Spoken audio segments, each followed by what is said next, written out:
એક ભરવાડ બકરા ચારતો હતો અને એક ગોર દાદા હસતા હસતા મોજમાં દોડતા દોડતા આવતા હતા. એટલે પેલા ભરવાડે ગોર દાદાને કીધું, ગોરજી કેમ બહુ આનંદમાં છો? એમ કીધું.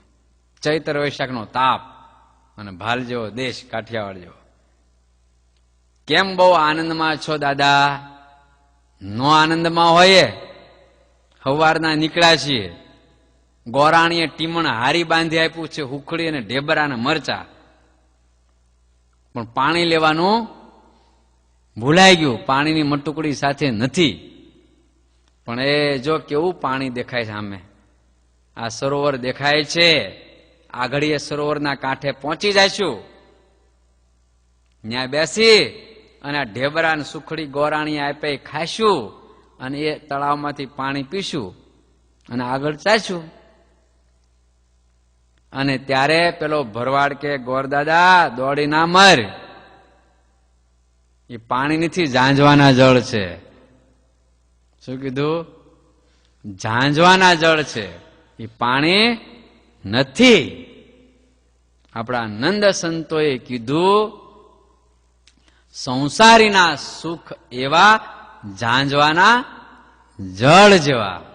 ભગવાન વ્યાસથી માંડીને એક નાનામાં નાના સાધુ સુધી કોઈએ એવું નથી કીધું કે સંસારના સુખ સાચા છે.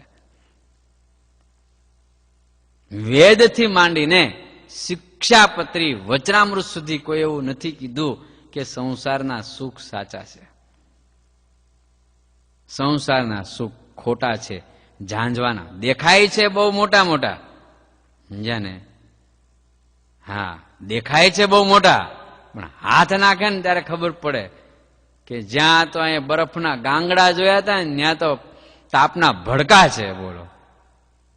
હા, આવું જેને જ્ઞાન થાય છે એ સંસારનો ત્યાગ કરે છે. એ જ્ઞાને કરીને સંસારનો ત્યાગ કર્યો કહેવાય. સમજણે કરીને સંસારનો ત્યાગ કર્યો.